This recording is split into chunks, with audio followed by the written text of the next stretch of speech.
Good evening and welcome to the channel's studios here in London with your international news around the world in 5.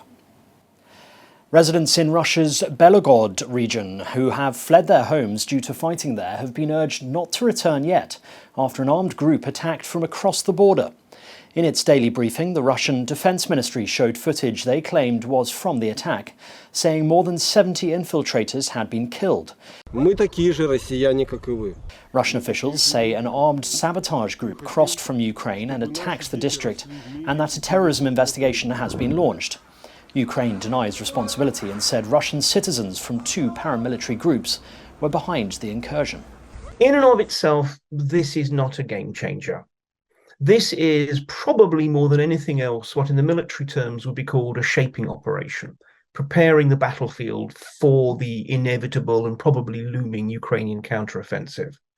Instead, this is really a chance to do 2 things. One is to rattle the Russians, make them worried about the possibility of risings amongst their own people, but secondly, force the Russians to disperse their troops, to move some of their reinforcements towards Belgorod region, hopefully, I think Ukraine must hope, opening up areas for sort of a major attack in the next week or so.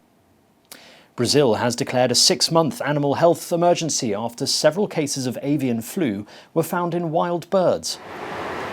7 cases have been reported in Espírito Santo state, with another discovered in Rio de Janeiro state. The emergency declaration makes it easier for the government to now bring in measures to stop the highly infectious H5N1 virus from spreading. Brazil is the world's largest exporter of chicken meat, with annual sales of nearly $10 billion. The former Pakistani Prime Minister Imran Khan has arrived with his wife at an Islamabad court amid tight security as he battles corruption charges. Khan was questioned by an anti-graft agency, according to his lawyer, less than a week after he rejected a summons to appear and denounced the allegations against him, and was later freed on bail. The US Secret Service has said it has detained the driver of a rented box truck that crashed into security barriers near the White House.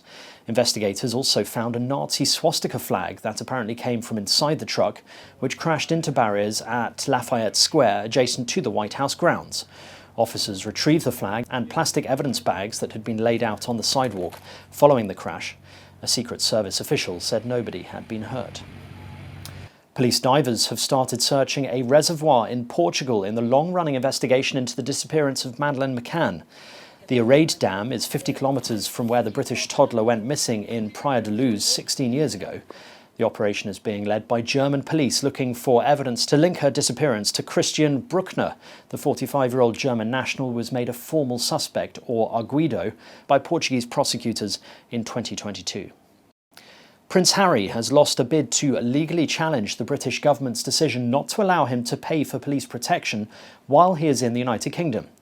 King Charles's younger son was stripped of the police security usually afforded to royal figures after he and his American wife Meghan stepped down from their official roles in 2020 to move to the United States.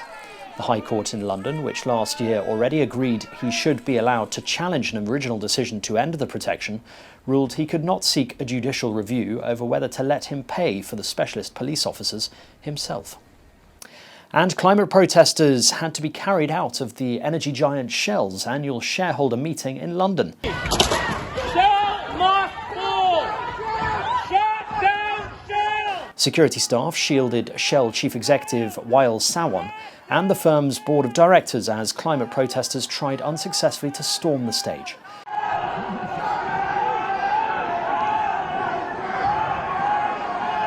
At one point, dozens of security staff formed a human chain on the stage to shield executives and directors from protesters running towards them and attempting to climb the stage. It's after Shell reported profits of $39.9 billion for 2022, double the previous year's total and the highest in its 115-year history. And that's your international news around the world in 5. Now back to the channel's studios in Lagos.